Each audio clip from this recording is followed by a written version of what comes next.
म सानैदेखि भुइँमा सिन्काले कोरेर फूल, मान्छे, कुकुर, बिरालो, खरायो आदिका आकृतिहरू पनि बनाउँथे, जसलाई कसैले वास्ता गरेनन्।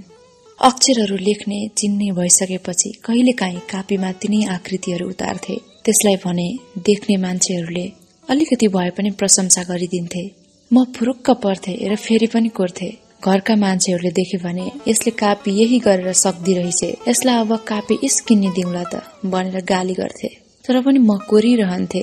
अलि पछि साहित्यमा लागेपछि अक्षर र शब्दहरूमा नै रङ भर्न थाले।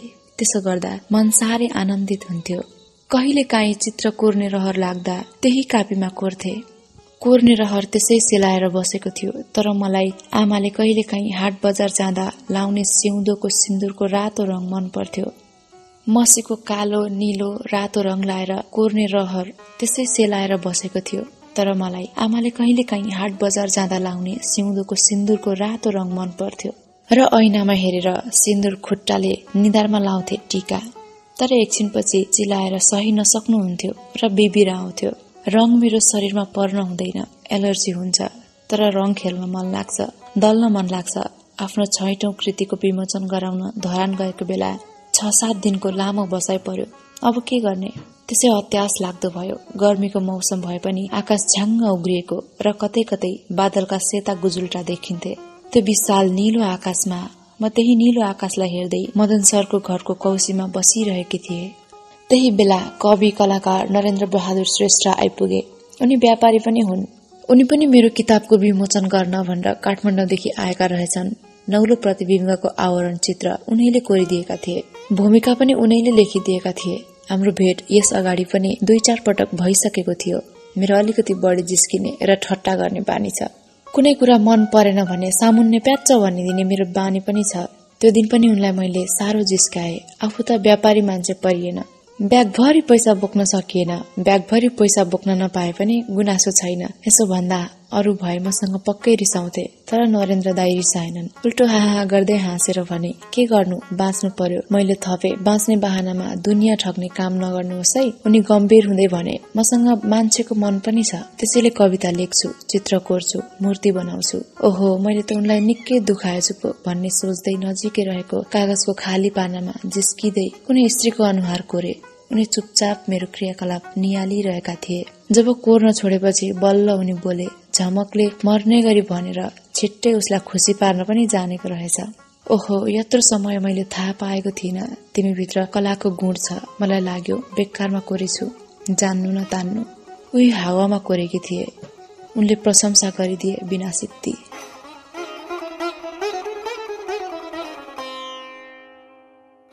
यस्तै कुरा सोच्दै त्यही अघिको आकाश हेर्दै टोलाइरहे।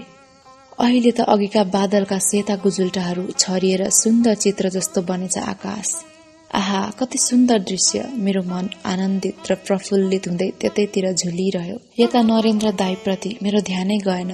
उनी त अघि दोकान पुगेर मेरो लागि कुची, रङ र क्यानभास लिएर आइसकेछन्। बस मैले त ढोकामा ढकढक आवाज आउँदा पो झसङ्ग भएर चाल पाए। म आफ्नै सुरमा मस्त भएपछि कसैले केही गरेको पनि थाहा पाउँदिन। कहिलेकाहीँ त आफूले खाना खाइसकेको कुरा पनि बिर्सिन्छु र फेरि भन्न खोज्दा म झट्ट सम्झन्छु र अनि भन्दिन या माग्दिन। सुने पनि एकछिनपछि भुसुक्कै बिर्सिन्छु र गर्दिन। अनि उनीहरूले हप्काउँछन्, म आफूलाई गाली गर्छु। अरे तेरो दिमाग। त्यो दिन पनि त्यस्तै भयो। नरेन्द्र दाई कतिखेर उठेर हिँडे, कतिखेर दोकान पुगेर फर्किए, केही थाहा पाइन। उनलाई हुन त मैले यस अगाडि पनि चित्रका बारेमा केही प्रश्नहरू गरेकी थिए। कुची, रङ र क्यानभास ल्याएर मलाई दिएर भने, तिमी चित्र कोर। मैले कसरी नाइ भन्ने? हुन्छ भनेर त्यो कुची, रङ र क्यानभास लिए। मैले अघि नै भनिसके, मलाई रङसँग खेल्न मजा लाग्छ, आनन्द लाग्छ। त्यही रङ पाउँदा म खुसी भए, किनभने अब मलाई शब्दले नपुग्ने भइरहेको थियो। झन् शब्दसँगै विचार बोक्ने मान्छेहरूलाई त अप्ठ्यारो बोल्न लेख्न पनि। म आफू त्यही मान्छे थिए जो विचार बिना शब्द लेख्न सक्दिनथे। नरेन्द्र दाई भन्थे, कविता लेख्नु, चित्र कोर्नु, मूर्ति बनाउनु मलाई आनन्द दिनु हो। तिमी स्रष्टा हौ। राजनीतिक लेखहरू नलेख। म उनको यो विचारसँग सहमत हुन कहिल्यै सकिन, किनभने कविता लेख्नु, चित्र कोर्नु, मूर्ति बनाउनु जीवनका लागि हो, मनलाई आनन्द दिनु मात्र होइन। जब जीवनको सृजना गरिन्छ भने त्यहाँ विचार, दृष्टिकोण पनि पोखिन्छ। स्रष्टाले आफ्नो विवेकको प्रयोग गर्न पाउनुपर्छ। यहाँ यस्तो लेख्नुपर्छ, त्यस्तो लेख्नु हुँदैन भन्ने मान्यताहरू आफैमा गलत हुन्। म पनि मान्छे थिए, कुनै विवेकहीन पशु थिइन। मसँग विचार, दृष्टिकोण, विवेक भएको कारण थियो।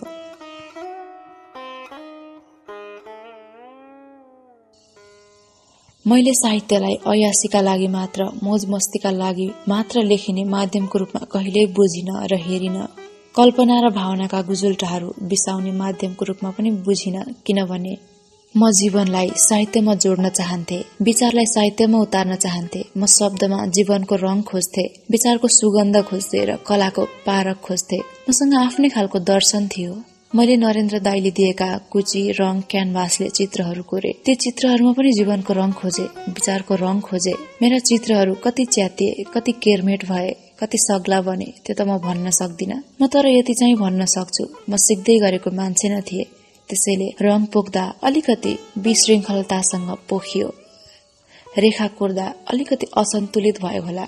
आखिर अभ्यास न हो, गरिरहने एउटा नियति नै बन्यो। मैले पहिलो पटक आफ्नै 7औं कृति पर्दा, समय र मान्छेहरू कथा संग्रहमा आवरण चित्र कोरे। सो कृतिको विमोचन 2062 साल असारमा विजयराज आचार्यको विवेक सृजनशील प्रकाशन प्रणालीले राजधानीमा भव्य कार्यक्रमका बीच गर्यो। 9 जना स्रष्टाका 9वटा कृतिहरूको सामूहिक विमोचनमा मेरो सो कृति पनि समाहित थियो। मेरो सो कृतिको आवरण चित्र बनाउनेको नाम अर्कैको परेछ। मन साह्रै दुख्यो। प्रकाशकसँग त्यो कुरो पनि गरे। उनले माफी मागे। साँच्चै रङहरूसँग खेल्न पनि मजा नै हुँदो रहेछ। त्यसमाथि अप्ठ्यारो समयमा विचार दिन शब्दले गाह्रो भइरहेको बेला रङले व्यक्त गर्न कति सजिलो। कसैलाई केही कुरा प्याच्च भन्दा कति असहज हुन्छ। कुनै बेला उसको संवेदनशीलतामाथि नराम्ररी आघात पुग्छ। त्यस्तो बेला रङले भन्नु कति राम्रो हुन्छ। आखिर जीवन पनि रंगीन रहेछ, सृष्टि पनि रंगीन रहेछ। मलाई सबैभन्दा राम्रो जीवनको रङ लाग्यो अनि त्यसैसँग मिसिँदै जाने भोगाई, दुःख सुखको रङ राम्रो लाग्यो। हो, कुनै बेला आँसु, पीडा मन पर्यो, कुनै बेला हर्ष पनि मन पर्यो। सबैभन्दा मानव जीवन मन पर्यो। नरेन्द्र दाइसँग मेरो विचारको रङ मिलेन, भावनाको रङ पनि मिलेन। त्यसो हुँदैमा उनीसँगको कोमल मानव हृदयको रङ बिटुलो हुने कुरो थिएन। त्यसैले त मैले उनलाई प्रेमले हेरे। त्यस्तै मेरो 8औं कृति बेमौसमका आस्थाहरू निबन्ध संग्रहमा पनि मैले आफैले आवरण चित्र कोरे, जसलाई प्रकाशन गरिदिइन् जलेश्वरी श्रेष्ठले। उनी काठमाडौँ निवासी हुन्, व्यापार व्यवसाय गर्दिरहेछिन्, लेख्दी पनि रहेछन्। अनि उनले मसँग एउटा पाण्डुलिपि मागेपछि मैले सो कृति उनलाई थमाइदिएकी थिए। उनले त्यसलाई 2063 सालमा निकालिदिइन्। मेरा आफ्नै 2वटा कृतिहरूमा त मैले आवरण चित्र कोरिसकेकी थिए। आफैमा गर्व गर्न लायक इतिहास बोकेको लामो समयदेखिको साहित्य संस्कृतिको फाँटमा आफ्नै मौलिक छाप छोड्न सफल रचना 2 महिने साहित्यिक प्रकाशनले वर्ष 46 पूर्णाङ्क 92 फागुन चैत्र 2063 को अंकमा मेरो आवरण चित्र छाप्यो। त्यसमा प्रधान सम्पादक रोचक घिमिरे दाइसँग मेरो पहिलेदेखिको एक खालको सम्बन्ध थियो। उनी साह्रै मज्जाका मान्छे छन्। कुनै बेला मैले साहित्य सृजना गर्न भुले भने पनि उनले मलाई सम्पर्क गरेर लेख्न लगाउँछन्। मेरा प्रगतिमा साह्रै खुसी हुन्छन्। हो, उनीले त्यो निकालिदिए। मेरा चित्रहरूको साथमा कविताहरूको प्रदर्शनी पहिलो पटक क्यू आर्ट ग्यालरीले गरिदियो, जसमा 9वटा चित्रका साथमा 9वटा कविता थिए। काठमाडौँमा नै रहेछ त्यो ग्यालरी। म शब्दको दुनियाँबाट रङहरूको दुनियाँमा आएकी थिए। बल्ल मलाई दुनियाँले फरक रूपमा चिन्न पुग्यो। ममा केटाकेटीको जस्तो चञ्चलता छ। मलाई जुनसुकै कुरा पनि सिक्न जान्न खुब चाख लाग्छ। स्रष्टाहरू आफैमा गम्भीर हुन्छन् रे, तर ममा त्यस्तो गम्भीरता कहिल्यै पनि आएन। म मान्छेहरू जोसुकैसँग खुलेर मजाक गर्छु, दिल खोलेर हाँस्छु, गफ गर्छु। मलाई भेट्ने कयौं मान्छेहरूले यही खुल्लापन मन पराएका होलान्। कयौंले त मनमनै गाली पनि गरे होलान्। क्यू आर्ट ग्यालरीका मान्छेहरूलाई पनि मलाई पहिलो पल्ट भेट्दा नयाँ जस्तो लागेन रे। उनीहरूलाई त पुरानो मित्रसँग भेटेर मजाक गरे जस्तो लाग्यो रे। हुन पनि म जहाँ जान्छु त्यहाँका मान्छेहरूसँग छिट्टै घुलमिल हुन्छु। मलाई नयाँ परिवेशमा घुलमिल हुन धेरै बेर लाग्दैन र नै त म जस्तै छु। कहिले अरू जस्तो हुन सक्दिन। रङ, कुची, क्यानभासको दुनियाँमा पनि म जस्तै बनेर रमाउन चाहे, त्यस दुनियाँमा पनि फुल्न चाहे। सायद नरेन्द्र दाइले जबरजस्ती कुची, रङ, क्यानभास नथमाइदिएको भए म दुनियाँमा आउँदिनथे होला। अहिले मलाई रङहरूसँग खेल्न मजा लाग्छ। आफू रङहरूमा पोखिँदा झन् आनन्द लाग्छ। अब म शब्दले मात्र होइन, रङले पनि निहाल्छु संसारलाई। म अन्धविश्वासको विरुद्धमा बोले, अत्याचारको विरुद्धमा बोले, विकृति र विसंगतिको विरुद्धमा बोले। मेरा शब्दहरू आफैमा लाचार निरीह थिएनन्, आफैमा बम बारुद पनि थिएनन्। ज्यादा अत्याचार र अन्याय भएपछि ती आफै पड्किन्थे। हो, निरीह नामर्दहरू त्यसदेखि डराएर भागे। हो, मलाई सगाएको बहाना गर्नेहरू र त्यसको नाटक गर्ने स्वत पर हुँदै गए। मेरो हात समातेको स्वाङ रच्नेहरूले पनि छोड्दै थिए। म आफैमा स्वतन्त्र र फुक्का हुँदै गए। म लेखक जिन्दगीमा पनि विभिन्न तरिकाले शोषित भए, पीडित भए। आखिर जिन्दगीले त्यसको पनि अनुभूत गर्यो। मान्छेका अनुहारहरूलाई राम्रो देखेर पनि कहाँ हुँदो रहेछ, तिनीहरूभित्र घिनलाग्दो व्यवहार लुकेको हुँदो रहेछ भन्ने कुरो पनि मलाई त्यही जिन्दगीले सिकायो। समयको उतार चढाव बीच पनि मेरो मानस गर्भबाट एकपछि अर्को सन्तान जन्मिने क्रम रोकिएन। मेरो नजिक हुन चाहना गर्ने साथीहरू पनि अब त टाढा हुन थालिसकेका थिए, किनभने उनीहरू सन्तानका बा आमा भइसकेका थिए वा हुनेवाला थिए। उनीहरू पारिवारिक बन्धनमा बाँधिएका थिए, उनीहरू कर्तव्य र जिम्मेवारीमा बाँधिएका थिए। मलाई पहिलाको जस्तो भेट्न सहज र सरल थिएन। त्यसमाथि बरु उनीहरू मसँग भेट्नै छाडेका थिए। कारण के रहेछ भने मलाई भेट्दा उनीहरूका सन्तान म जस्तै अशक्त हुन्छन् भन्ने डरले नआएका रहेछन्। ए बाबा, मेरो सरुवा रोग त होइन, म कहाँ आउनै डराउनु पर्ने किन? अरे, यो शिक्षित भनिएको गए गुज्रेको मानसिकतालाई धिक्कार छ। यस्ता मान्छेहरूसँग भेट्नु छैन मलाई। जिन्दगी यिनीहरूले घृणा गर्ने भाँडो थिएन। मेरो पनि जिन्दगी अनमोल थियो। मेरो घर मास्तिरतिर एकजना बहिनीलाई उनको परिवारले अँध्यारो एउटा कोठामा थुनेर राखेको छ। उनी अशक्त छिन्, बाहिर निकाल्दा लाज हुन्छ रे। उनले न्यानो घाम ताप्न पाउँदिनन् र बाहिरको शीतल हावा लिन पाउँदिनन्। जिन्दगी त्यहाँ पनि छ, तर कति भेद सबल र निर्बलको जिन्दगीमा। उनलाई खाना दिनु पनि परिवारले ठूलो कुरो दिए भन्ने ठान्छन्। अशक्त हुँदैमा उनले न्यानो घाम नपाउने, स्वच्छ हावा नपाउने, अरू त परकै कुरा भयो। उनका डिग्री पढेका दाजु छन्, शिक्षित भाउजू छिन्। उनीहरूले मान्छेलाई मान्छेको व्यवहार गर्न जान्दैनन् भने शिक्षाको के अर्थ? शिक्षित हुनुको अर्थ कुनै विश्वविद्यालयबाट सर्टिफिकेट मात्र बटुल्नु होइन, आफ्नो जीवनमा हरेक पक्षलाई ठिकसँग सञ्चालन गर्न सक्नु पनि हो। अनि शिक्षित हुनुको अर्थ हरेक अचेतनबाट चेतनातिर अगाडि बढ्नु पनि हो। मान्छेलाई मान्छेको व्यवहार गर्न जान्नु पनि हो। तर संसारमा यस्ता शिक्षित सभ्य मान्छेहरू पनि छन् जसका सर्टिफिकेटहरू आँखा पुछेर फालिदिए हुन्छ, जसलाई शिक्षाको मूल्य थाहा छैन, सभ्य हुनुको अर्थ थाहा छैन। यसो भन्दैमा ती शिक्षित सभ्य मान्छेहरूलाई पेच नपरोस्, जसले संसारलाई अँध्यारोबाट उज्यालोतर्फ डोर्याएका छन्, जसले संसारको अज्ञान अचेतनाको कालो धुवालोबाट कयौं मान्छेहरूलाई ज्ञान र चेतनाको ज्योति दिएर मुक्ति दिलाएका छन्। तिनको चरणमा झुक्छ श्रद्धाले यो मन। तर ती योग्यताका सर्टिफिकेटहरूले भरि भराउँछन्, पुरिएका छन्। तिनको ज्ञान र क्षमताको समाज संसारले अलिकति पनि उपयोग गर्न सक्दैन भने त्यसको के काम? मानव जीवनले त्यसको अनुभूति गर्न पाउँदैन भने त्यसको के सार? मान्छे जतिसुकै पढोस्, लेखोस् या शिक्षित र सभ्य होस्, उसको दिमागभित्र थोत्रो विचारको मैल छ भने उसले सही रूपमा सोच्न सक्दैन, उसले ठिकसँग काम गर्न सक्दैन। संसारले देखेको शिक्षित र सभ्य मान्छेलाई मैले एकदमै अशिक्षित, असभ्य देखे। यसो भन्दा मलाई संसारले पागल केटी या त एक नम्बरकी घमण्डी केटी भन्ला, त्यो पनि ठिक छ। तर शिक्षा जीवनमा देखिनुपर्छ, व्यवहारमा देखिनुपर्छ र त्यो जीवन अलि व्यवहारमा काम लाग्नुपर्छ। म त्यसलाई मात्र शिक्षित, सभ्य मान्छे भन्छु, जसले शिक्षालाई जीवनमा उतार्छ। मेरी बहिनी मीनाले एक दिन मसँग भने, सरू भन्ने एउटी केटीको विवाह उसकी दिदी अपाङ्ग भएकी कारण तोडियो, जबकि उसको विवाहका लागि सायद चुराएर फूलमाला गरिसकेको थियो। यस्तो गए गुज्रेको मानसिकता बोकेका शिक्षित सभ्य भनिएकाहरू हाम्रो समाजभित्रै छन्। मान्छेको कुबुद्धि देख्दा यस्तो लाग्छ ऊ पशुवत सभ्यताबाट अझै पनि बाहिर निस्किन सकेको छैन। हिन्दू संस्कारमा जन्मेकी केटीको एकचोटि फूलमाला गरेपछि ऊ सदाका लागि झुठो हुन्छ, अपवित्र हुन्छ। उसलाई समाजले नराम्रो दृष्टिकोणले हेर्छ। त्यसमाथि विवाह तोडिदाको स्थितिमा झन् कस्तो होला? विवाह तोड्ने जति महामूर्ख अरू को हुन सक्छ जसले अन्य कारणले होइन, केटीकी दिदी अपाङ्ग भएको कारणले विवाह तोड्यो। यस्तालाई शिक्षित सभ्य मान्छे भन्ने कि महामूर्ख?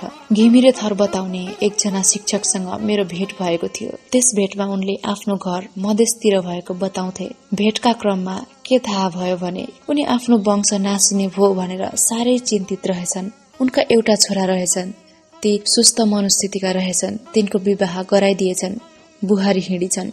मसँगको भेटमा भन्थे, सम्पत्ति घरमा टन्नाटन छ, ऐस आराम भोग जति गरे पनि छ, खाना लाउन दुःख छैन। मैले सोचे, अरे मान्छेको बुद्धि, मान्छेलाई ऐस आराम धन सम्पत्ति लाउन खान मात्र पर्याप्त कुरो हो। यिनले आफ्नो छोराको बारेमा चिन्ता लिँदैछन् कि कुल वंशको बारेमा चिन्ता लिँदैछन्। मैले यही कुरो भनिदिए उनलाई। उनी काला न नीला भएर भने, जेसुकै भए पनि कुल र वंश त चलाउनु पर्यो। अब यिनलाई सम्झाएर बालुवामा घर बनाउन सकिन। मैले मनमनै आफैसँग भने, यस्ता पनि शिक्षक रे जो कुल वंश नासिन्छ भनेर चिन्तित छन्, सिङ्गो मानवताप्रति अलिकति पनि संवेदनशील छैनन् भने यिनले के देलान् शिक्षा विद्यार्थीहरूलाई। मसँग भेट हुने अशक्त मित्रहरूले आफूलाई घरबाटै निकालिदिएको, आफूलाई खाना बस्न पनि नदिएको, आफूलाई सन्तान पनि नमानेको र अंश पनि भाग नलाएको कुरा सुनाउँछन्। उनीहरूको कुरा सुन्दा मेरो मन एकचोटि चसक्क हुन्छ र कहाँ दुख्छ कहाँ।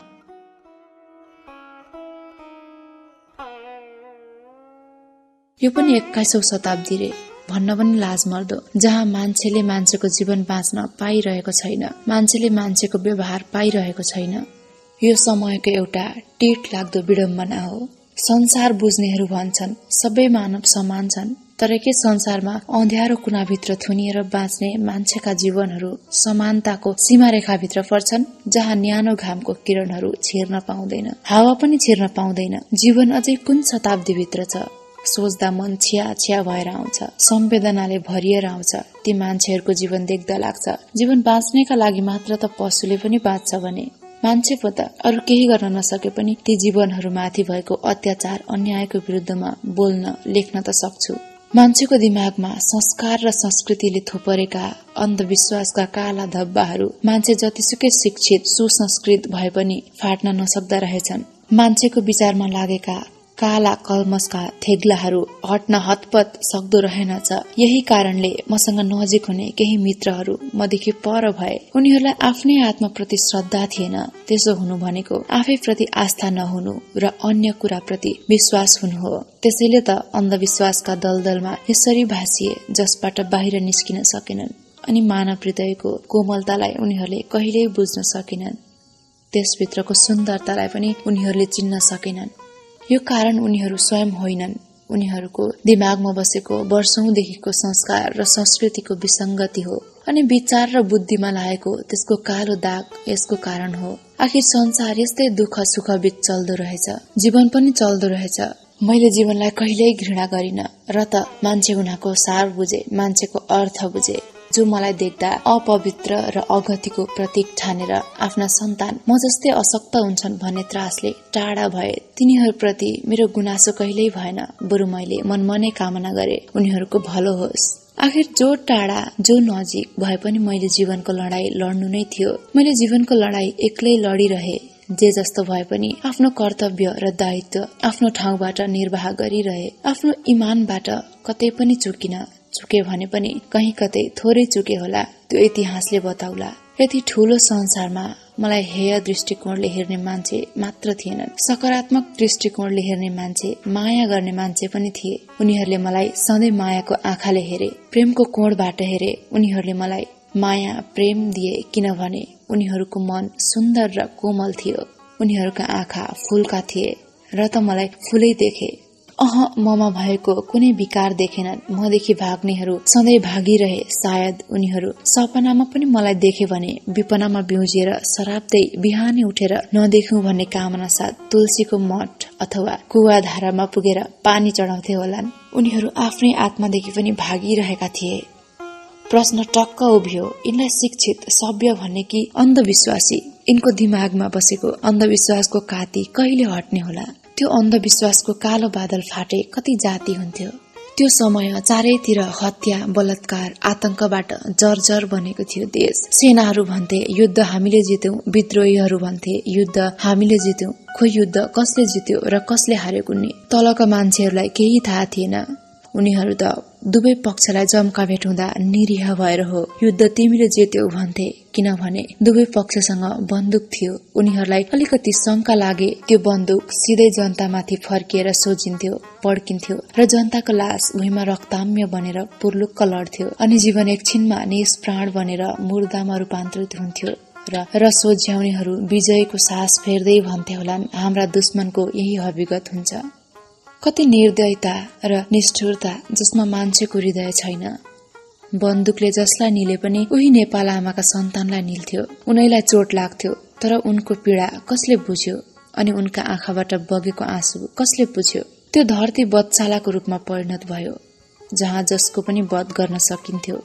यता ज्ञानेन्द्र शाहले देशको बागडोर आफ्नो हातमा लिएर जनताका थोरै भएका मौलिक हक अधिकारहरू पनि खोसेका थिए, मुलुकलाई अँध्यारोमा राख्न खोजेका थिए। त्यति मात्र होइन, पत्र पत्रिका, रेडियो, टिभीहरूमा पनि सेन्सर लाए। उफ, यो 21औं शताब्दी सूचना प्रविधिको युग, संसार एउटा सानो गाउँ जस्तो भइरहेको बेला नेपालीहरूले भने कत्रो हन्डर बेहोर्नु पर्ने। सबैभन्दा अभागी नेपालीहरू, जसलाई नियतिले मात्र ठगेको थिएन, आफ्नै देशका शासक प्रशासकहरूले पनि ठगे। जसलाई भगवानको अवतार ठानेर उनीहरूले आस्था राखेर पुजिरहे, त्यही भगवानको अवतारले उनीहरूमाथि दमन गरिरह्यो। यसको विरुद्धमा चु बोले पाप लाग्छ भन्थे गाउँमा उमेर बढेका बुढापाकाहरू। उनीहरूका आफ्ना जवान छोराछोरीहरू मारिएका पीडाले आँखा ओभाएका थिएनन्। उनीहरूका शोकमग्न मनले यो बर्बरता, निर्ममताको समय चाहिरहेको कहाँ थियो र? उनीहरूका जीर्ण शरीर र धमिला आँखाहरू सुकोमल छोराछोरीहरूको वध देख्न र त्यसको पीडा थेग्न चाहन्थ्यो होला र? तर नचाहेर पनि उनीहरूको धमिला आँखा र जीर्ण शरीरले त्यो पाश्विक वध हेर्नु पर्यो र त्यसको पीडा थेग्नु पर्यो।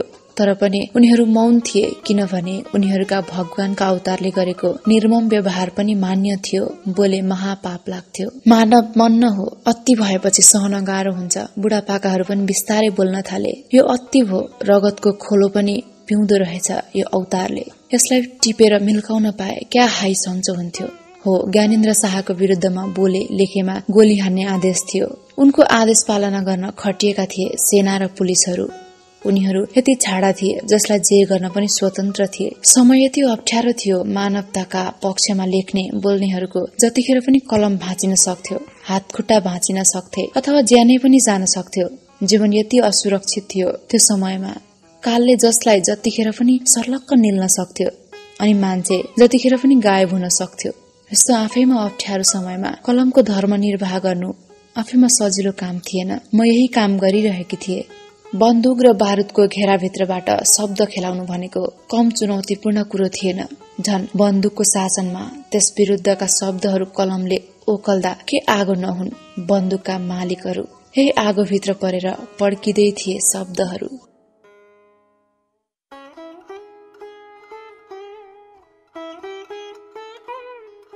म निकै अगाडिदेखि कान्तिपुर पब्लिकेशनमा स्तम्भको रूपमा काम गरिरहेकी थिए। आफ्ना व्यवहारिक खर्चहरू पनि त्यसैबाट टार्न थालिसकेकी थिए। जहाँ पसेर मैले आफ्ना अस्तित्वको निर्माण मात्र गरिन, आफ्नो स्वतन्त्र छवि पहिचान पनि बनाइसकेकी थिए। राजाको प्रत्यक्ष शासन सुरु भइसकेपछि मैले केही महिना जति स्तम्भ लेख्न छोडेर साहित्यिक लेखन गरे। त्यति बेला साहित्यिक सृजना गर्दा पनि मैले अमानवता, बर्बरता र क्रूरताका विरुद्धमा नै बोले। म जे लेख्थे, जे बोल्थे, बर्बरता, निर्ममताको विरुद्ध नै हुन्थ्यो। त्यही समयको सृजना हो बेमौसमका आस्थाहरू निबन्ध संग्रह, जसमा त्यो समयमा भएका क्रूरता र अन्याय अत्याचार विरुद्धमा विद्रोहको स्वर छ अनि आइमाईको बारेमा वर्षौंदेखि थिचिएको आवाज उन्मुक्त रूपमा अगाडि आएको छ। मौसम बिनाका कुराहरू आएका छन् बेमौसमका आस्थाहरूमा। त्यति बेला मैले लेख्दा बोल्दा मौसम अर्कै थियो, समय पनि अर्कै। त्यही बेमौसमको गर्व हो बेमौसमका आस्थाहरू। मैले जनताको स्थिति र अरू बाहिरी प्रतिक्रिया बुझ्न पनि स्तम्भ लेखन केही समय स्थगित गर्न आवश्यक थियो। मनमा एक खालको कुण्ठा भइरह्यो। आफ्ना विचार, आस्थाका कुरा लेख्न नपाउँदाको क्षणको पीडा कस्तो हुन्छ त्यो मैले भोगे। मोपसलको पीडा, सूचना र सञ्चारविहीन हुनुको पीडा पनि मैले त्यही बेला भोगे।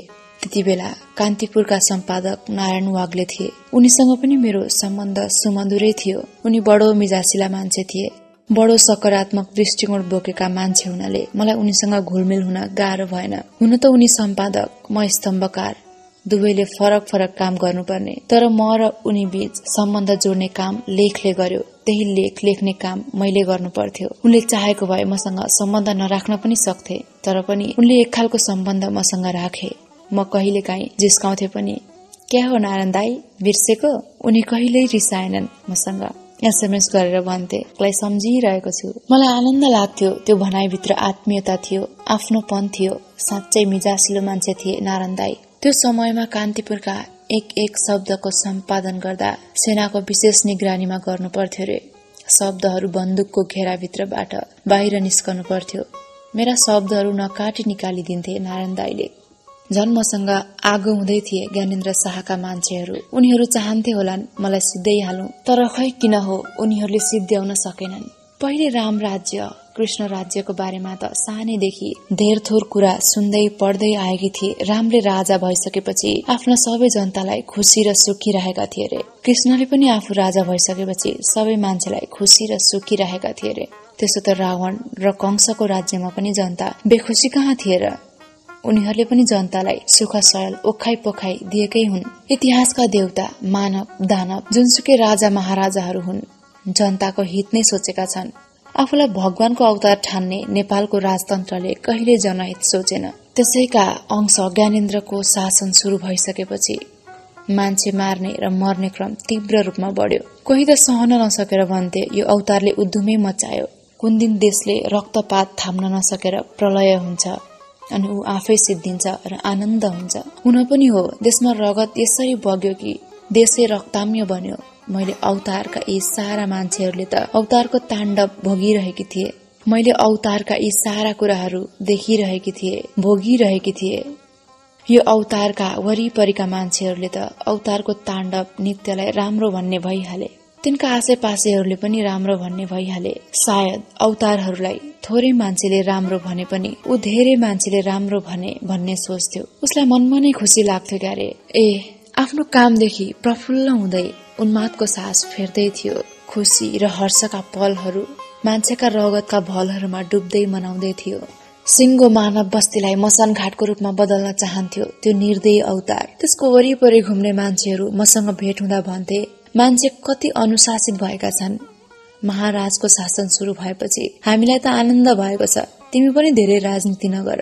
उफ, यिनीहरूको काइतेको बुद्धि मान्छेहरूलाई गोली हान्ने आदेश दिएर डरले चुप लाग्दा उनीहरूलाई अनुशासनमा राखेको हुन्छ। आफ्नो मालिकको नुन खाएपछि पचाउनै पर्यो नि। मलाई भन्न मन लाग्थ्यो, तर अगाडि केही भन्न सक्दिनथे। केही जवाफ नदिई मौन बसिरहन्थे। कुनै बेला आफूलाई मन नपरे पनि अवतारका मान्छेहरूका पुग्न पुच्छरका कुराहरू सुन्नु पर्थ्यो। मान्छेलाई मन नपर्ने मान्छेका कुरा एकछिन सुन्दा पनि घण्टौसम्म सुने जस्तो लाग्छ, जसबाट कतिखेर फुत्किउँ जस्तो लाग्छ। मलाई पनि त्यस्तै लाग्थ्यो। कुनै बेला त भो तिम्रा कुरा म सुन्दिन भन्न पनि अप्ठ्यारो। म मौन रहनु कमजोरी हो या उनीहरूको समर्थन गरेको खोइ के ठान्थे कुन्नी।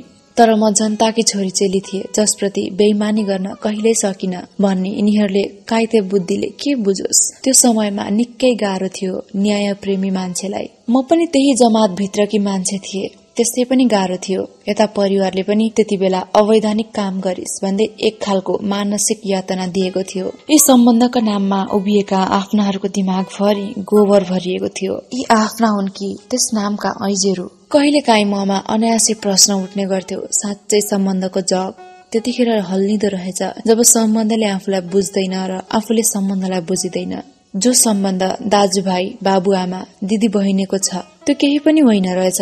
आफूलाई त्यो सम्बन्धले बुझ्दैन भने मलाई पनि यो सम्बन्धले पूर्ण रूपमा न त हिजो बुझ्यो, न त आज बुझ्यो, न त भोलि बुझ्नेछ। त्यति बेला मेरा परिवारलाई के लागेको थियो भने मेरो कारणले आफ्नो सर्वस्व बर्बाद हुन्छ र आफ्नो भएको अलिकति अचल सम्पत्ति पनि उड्छ। मैले कुनै अवैधानिक काम गरेकी छैन, तिमीहरूको सम्पत्ति केही हुँदैन, भए म बर्बाद हुन्छु भन्ने कुरो कति बुझाउन खोजे तर बुझेनन्। विचार भावनाका तहमा म जहिले पनि एक्लै भए। मान्छे एक्लै जन्मिन्छ र एक्लै मर्छ। सायद म पनि त्यसैले एक्लै जन्मे र बाँच्नका लागि पनि एक्लै संघर्ष गर्नु पर्यो। वरिपरि तगारा पर्खालहरू बाहेक केही थिएनन्। पारिजातकी बहिनी सुकन्याको बारेमा उनका आत्मसंस्मरणहरूमा उहिले पढेकी थिए। सुकन्याले पारिजातलाई पारिजात बनाएकी थिइन्। उनलाई मन पराउँथे म। लोकतान्त्रिक आन्दोलनलाई म जसरी भए पनि सघाउन चाहन्थे, तर त्यो विचारलाई परिवारले सम्मान गरेन। उफ, के गर्ने होला भनेर म विलखबन्धमा परे। म एक किसिमले पागल जस्ती भएकी थिए।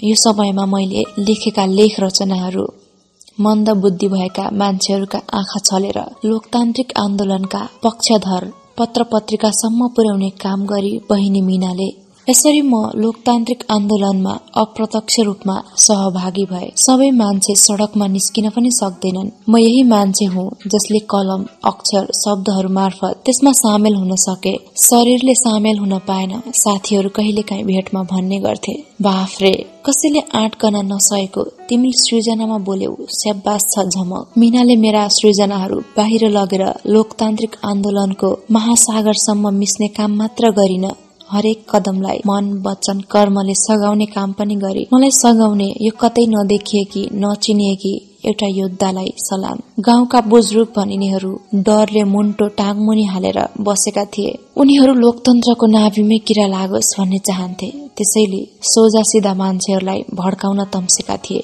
यिनीहरू बाहिर हेर्दा जतिसुकै सुकिला देखिए पनि भित्र कुहिसकेका, काम नलाग्ने फर्सीहरू थिए, जसको बाहिरी स्वरूप निकै लोभ लाग्दो थियो। जसको बाहिरी स्वरूप देखेर भुल्न सक्थे मान्छेहरू, तर म कहिल्यै भुलिन। मेरा विचार भावनाहरू पनि यिनीहरूको बाहिरी स्वरूप देखेर मक्ख परेर भुलेनन्। अनि त्यो बन्द समय बन्दुकसँग शब्दहरूले उसकै विरुद्धमा परेड यसरी खेलिरहे।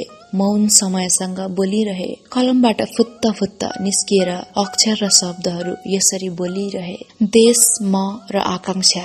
देश, तिम्रो गर्वसायसँग विद्रोह गरेर मलाई आफ्नै आकृति कोर्न मन छ, जुन आकृतिबाट कुनै समयमा एउटा जीवन चक्र मेरो पनि थियो। यही धरतीलाई थाहा होस्, प्रकृति र समयको जीवन वृत्तिमा मेरो पनि अस्तित्व थियो भन्ने थाहा होस्। मन सल्किएको बेला एउटा शहीद हुन मन लागेको छ। मानवता खोसिएको भूमिबाट एउटा अर्को बुद्ध जन्माउन मन लागेको छ, जो मेरो युगको प्रतीक बनेर उभियोस्, मृत्यु पर्यन्त अलग परिभाषा बोकेर उभियोस्।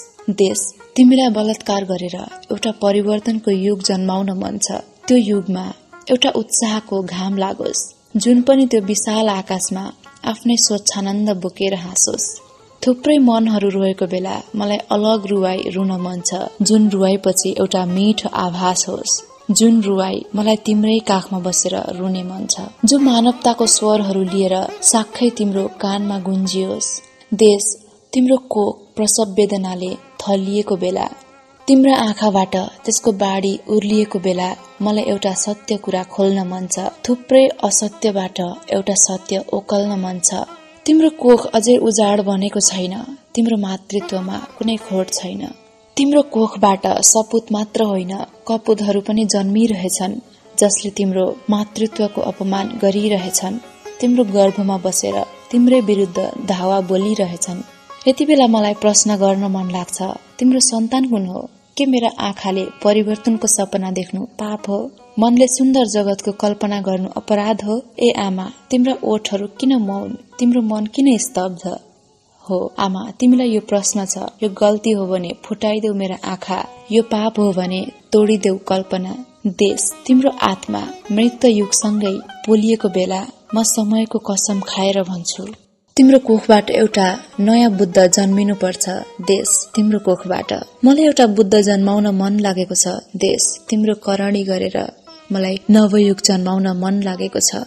उज्यालो, सुतिरहेको समयसँग निस्तब्ध मनले प्रश्न गर्यो, धरती कहिले जन्मिन्छ सन्तान? धरती मौन स्तब्ध बनेर आघातलाई हेरिरह्यो। कुना कुनाबाट उज्यालो पोखियो। समयले नयाँ आभास दियो। धरतीले सन्तान जन्माई। लामो प्रसव पीडाबाट उसले मुक्ति पाई। उसको कोख भरियो। झमक घिमिरेका कविताहरू 2065बाट।